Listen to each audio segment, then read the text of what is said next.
Hi everyone and welcome back. In this video, I will be talking about another challenge when we are building our mobile apps at a scale. It's app crashes.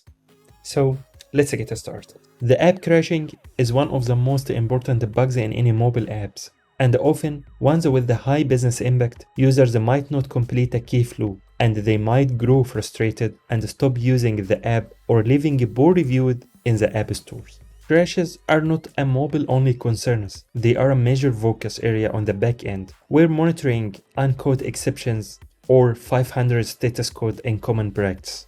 On iOS, crash reports are generated on the device, with every crash that you can use to map these logs to your code. Apple provides ways for developers to collect crash logs from users who opted to share this information via TestFlight or the App Store.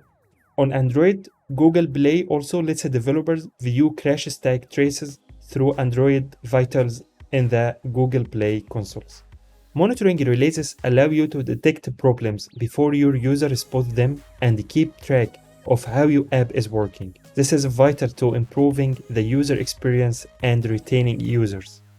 During this phase, multiple things are tracked, such as app consumption, how much resources our app is consuming, app usage, and stability, how many errors and crashes app is generating. For example, with Firebase Crashlytics, you can debug crashes faster with Crash Insights, gain user insights with customer keys and logs, reproduce crashes faster powered by Google Analytics, receive notifications in real time with Crashlytics alerts, and segment crash data with BigQuery and visualize it with a Data Studio.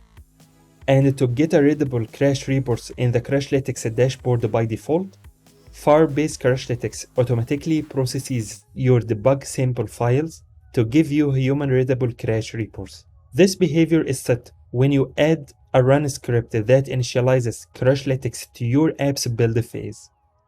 And with Bitrise, you can upload the debug sample file to Firebase Crashlytics from your CI/CD pipeline easily. Just add the Firebase debug sample upload step, then configure the required parameters for the step, and just it. At the end, I hope that you enjoyed the video and see you in the next challenge. Bye bye.